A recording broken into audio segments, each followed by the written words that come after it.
ಇದು ಸತ್ಯಭಾಮ ಸಂಚಿಕೆ 73. ಅಯ್ಯೋ, ನಾನೇನು ಇವನ ಜೊತೆ ಅಮ್ಮನ ದೊಡ್ಡಪ್ಪನ ಮನೆಗೆ ಹೋಗಲು ಒಪ್ಪಿದ್ದೆ. ಆದರೆ ಅವರ ಊರು ಇಲ್ಲಿಂದ ಎಷ್ಟು ದೂರ ಇದೆಯೋ ಗೊತ್ತಿಲ್ವಲ್ಲ. ಒಂದು ವೇಳೆ ಒಂದಿನ ಅಲ್ಲೇ ಇರಬೇಕಾದ ಪರಿಸ್ಥಿತಿ ಬಂದರೆ ಏನು ಮಾಡಲಿ? ಅಮ್ಮನಿಗೆ ಯಾವ ಕಾರಣ ಹೇಳಿ ಮನೆಯಿಂದ ಹೊರಬರಲಿ? ತನ್ನಮ್ಮನ ದೊಡ್ಡಪ್ಪನನ್ನು ಭೇಟಿಯಾಗಲೇಬೇಕು ಎಂದುಕೊಂಡು ಆಶ್ರಯನ ಮಾತಿಗೆ ಸಮ್ಮತಿಸಿದವಳಿಗೆ ಈಗ ತನ್ನ ತಾಯಿಗೆ ಏನು ಕಾರಣ ಹೇಳುವುದು ಎಂಬ ಯೋಚನೆ ಆಯಿತು. ಆಗ ಅವಳಿಗೆ ನೆನಪಾದವಳು ಭಾಮ. ಅವಳಿಗೆ ಕರೆ ಮಾಡಿದವಳು ಸಂಧ್ಯಾರವರಿಗೆ ಆಶ್ರಯ್ ತನ್ನನ್ನು ಪ್ರೀತಿಸುತ್ತಿರುವ ವಿಷಯ ತಿಳಿದಿದೆ ಎಂದು ಅವರು ದೀಪಾರವರ ಜೊತೆ ಮಾತನಾಡಿದ್ದನ್ನು ವಿವರಿಸಿದಳು. ಆದರೆ ಈ ವಿಷಯ ಭಾಮಾಗೆ ಮೊದಲೇ ತಿಳಿದಿತ್ತಲ್ಲ. ಆಶ್ರಯ್ ಬಗ್ಗೆ ಅವಳ ಬಳಿ ಅವರು ವಿಚಾರಿಸಿದ್ದರಲ್ಲ. ನೀನೆಂತ ಆಲೋಚನೆ ಮಾಡಬೇಡ ಮರೇತಿ, ನಾನು ನಿಂಗೆ ಅವತ್ತೇ ಹೇಳಿದ್ದೆ ಅಲ್ಲ, ನೀನು ಮದುವೆ ಆಗದಿದ್ದರೆ ನಿನ್ನಮ್ಮನಿಗೆ ಬೇಜಾರಾಗ್ತದೆ ಅಂತ. ಅದು ಬಿಡು, ನಿನ್ನಮ್ಮನ ದೊಡ್ಡಪ್ಪನ ಕುರಿತು ಎಂತಾದರೂ ಗೊತ್ತಾಯ್ತಾ ಎಂದು ಪ್ರಶ್ನಿಸಿದವಳಿಗೆ ಸಂಧ್ಯಾರವರ ಬಗ್ಗೆ ಕಾಳಜಿ ಇತ್ತು. ಅವಳು ಮದುವೆಯಾಗುವ ಮೊದಲು ಅವರ ಮನೆಯಲ್ಲಿಯೇ ಇದ್ದಳಲ್ಲ. ಹೆತ್ತ ತಾಯಿಯಂತೆ ಪ್ರೀತಿ ಕಾಳಜಿ ಮಾಡಿದ ಸಂಧ್ಯಾರವರ ಬಗ್ಗೆ ಅವಳಿಗೂ ಪ್ರೀತಿ ಇಲ್ಲದಿರಲು ಸಾಧ್ಯವೇ?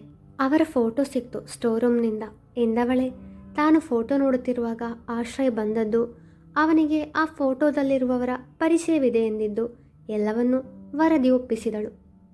ಓ, ಅವನಿಗೆ ಅವರ ಗುರ್ತುಂಟಾ? ಹಾಗಾದ್ರೆ ಒಳ್ಳೆದಾಯ್ತಲ್ಲ.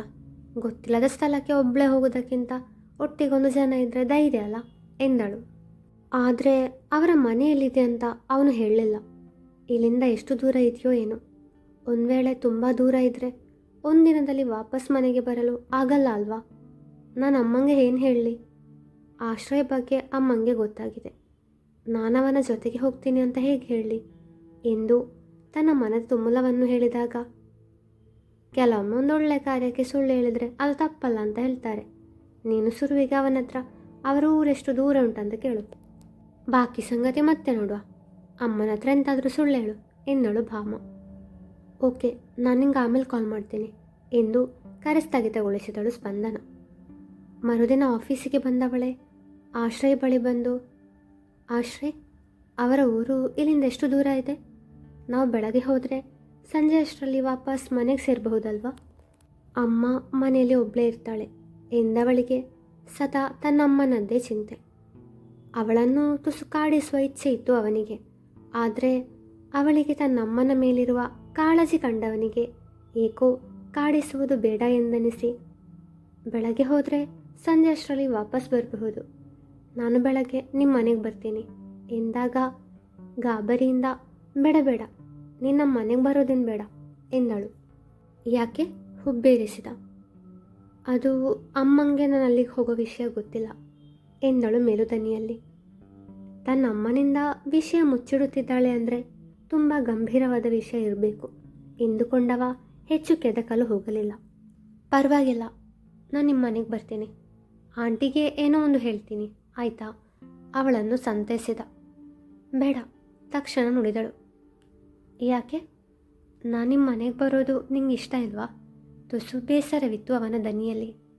ಆದರೆ ತನ್ನಮ್ಮಂಗೆ ಅವನು ತನ್ನನ್ನು ಪ್ರೀತಿಸುವ ವಿಷಯ ಗೊತ್ತಿದೆ ಎಂದು ಹೇಳಲಾಗದೆ ಅವನ ಮಾತಿಗೆ ಎಂದವಳೆ ತನ್ನ ಕೆಲಸದತ್ತ ಗಮನ ಹರಿಸಿದಳು. ತನ್ನ ಮನೆ ಅವನಿಗೆ ಹೇಗೆ ಗೊತ್ತು ಎಂದು ಅವಳಿಗೆ ಆ ಕ್ಷಣ ಹೊಳೆಯಲಿಲ್ಲ. ಸ್ಪಂದನಾಳ ಮಾತಿಗೆ ಬೇಸರಗೊಂಡವ ಮತ್ತವಳ ಬಳಿ ಮಾತನಾಡಲು ಹೋಗಲಿಲ್ಲ. ಹೋಗಲಿ ಬಿಡು ಆಶು, ಅವಳ ಬಗ್ಗೆ ನಿಂಗೆ ಗೊತ್ತಲ್ವಾ? ಅವಳಿಗೆ ನಿನ್ನ ಮೇಲೆ ಪ್ರೀತಿ ಇಲ್ಲ. ಸುಮ್ಮನೆ ಯಾಕೋ ಈ ಪ್ರೀತಿ ಗೀತಿಯಲ್ಲ. ಮನೆಯಲ್ಲಿ ಅಪ್ಪ ಅಮ್ಮ ನೋಡೋ ಹುಡುಗಿನ ಒಪ್ಪಿ ಮದುವೆ ಆಗು. ಆಶ್ರಯನ ಸ್ನೇಹಿತ ವಿನೀತ್ ಅವನ ಮೇಲಿನ ಕಾಳಜಿಯಿಂದ ನುಡಿದ. ನನ್ನ ಪ್ರೀತಿ ನಿಜ ಆಗಿದ್ರೆ ಒಂದಲ್ಲ ಒಂದಿನ ಅವಳು ನನ್ನನ್ನು ಒಪ್ಕೊಳ್ತಾಳೆ ಕಣೋ. ಅವಳ ಮಾತಿಗೆ ಬೇಜಾರಾಗಿದೆ ನಿಜ, ಆದರೆ ಈಗ ಅವಳ ಮನಸ್ಸಲ್ಲಿ ಬೇರೇನೋ ಊರ್ತಿದೆ. ಕೆಲವು ದಿನಗಳಿಂದ ಅವಳನ್ನು ಗಮನಿಸ್ತಾನೇ ಇದ್ದೀನಿ. ಅವಳು ಯಾವುದೋ ಯೋಚನೆಯಲ್ಲಿ ಕಳೆದು ಹೋಗಿರ್ತಾಳೆ. ಅದಕ್ಕೆ ಮೊದಲು ಅವಳ ಸಮಸ್ಯೆ ಬಗೆಹರಿಯಲಿ ಎಂದ ಶಾಂತವಾಗಿ. ನೀನು ಬಿಡು, ಕೆಲವು ದಿನಗಳಿಂದ ಏನು, ಅವಳು ಈ ಆಫೀಸಿಗೆ ಜಾಯಿನ್ ಆದ ದಿನದಿಂದಲೇ ಅವಳನ್ನು ಗಮನಿಸ್ತಾನೇ ಇರ್ತೀಯ ಎಂದು ನಕ್ಕವ. ಆಶು, ಒಂದು ವೇಳೆ ಅವಳಿಗೆ ಮನೆಯಲ್ಲಿ ಮದುವೆ ಮಾಡೋ ಯೋಚನೆ ಮಾಡಿದರೆ, ಆ ವಿಷಯದ ಬಗ್ಗೆ ಅವಳು ಯೋಚನೆ ಮಾಡ್ತಿದ್ರೆ ಎಂದ ಏನೋ ಹೊಳೆದಂತೆ. ಅವನ ತಲೆಗೆ ಮೊಟಕಿದವ. ನಿಂಗೆ ಯಾವಾಗಲೂ ಈ ಥರ ನೆಗೆಟಿವ್ ಥಾಟ್ಸೇ ಬರೋದು ಅಲ್ವಾ ಎಂದ ಅಸಮಾಧಾನದಿಂದ. ವಿನೀತ್ ನಮ್ಮಗ ಸಪ್ಪಗಾದರೆ, ವಿನು, ಒಂದು ವೇಳೆ ನೀನು ಹೇಳಿದ ಹಾಗೆ ಅವಳ ಮನೆಯಲ್ಲಿ ಮದುವೆ ಮಾಡೋ ಪ್ಲ್ಯಾನ್ ಮಾಡಿರ್ತಾರ? ಗಾಬರಿಯಿಂದ ನುಡಿದ.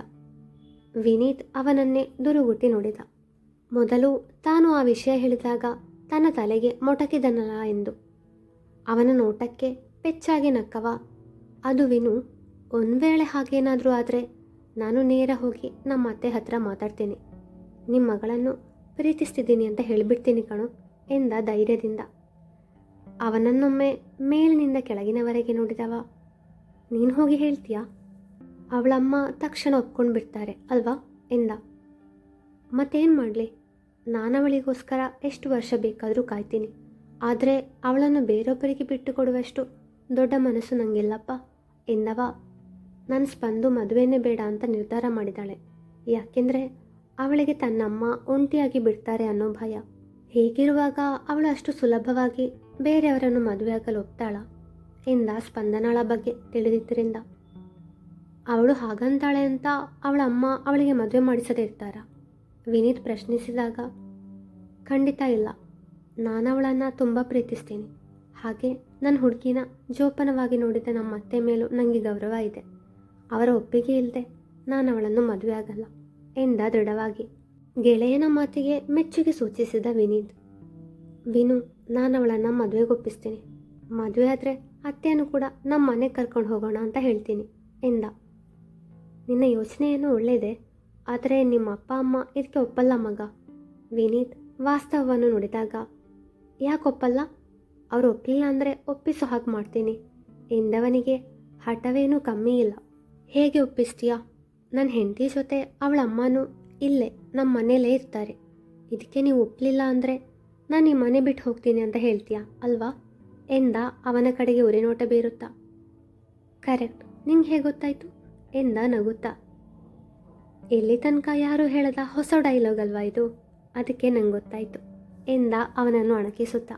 ಮತ್ತವನೇ, ಅವ್ರಿಗೆ ಮದುವೆ ಆಗಬೇಡ ಅಂದರೆ ಅವಾಗೇನು ಮಾಡ್ತೀಯಾ? ಸೂಸೈಡ್ ಮಾಡ್ತೀನಿ, ಮದುವೆ ಆಗದೆ ಹೇಗೆ ಇದ್ಬಿಡ್ತೀನಿ ಅಂತ ಹಳೆ ಡೈಲಾಗ್ ಹೇಳಬೇಡ ಕಣೋ, ನನಗೆ ತಡ್ಕೊಳ್ಳೋ ಶಕ್ತಿ ಇಲ್ಲ ಎಂದಾಗ ಆಶ್ರಯ್ ತಲೆ ಕೆರೆದುಕೊಂಡು, ಮತ್ತೇನು ಮಾಡಲಿ ಎಂದ. ಸ್ಪಂದನ ಏನೋ ಯೋಚನೆಯಲ್ಲಿದ್ದಾಳೆ ಅಂತ ಹೇಳಿದೆ ಅಲ್ವಾ, ಅದೇನು ಅಂತ ತಿಳ್ಕೊ. ಸಾಧ್ಯವಾದರೆ ಅವಳ ಸಮಸ್ಯೆಯನ್ನು ಬಗೆಹರಿಸು.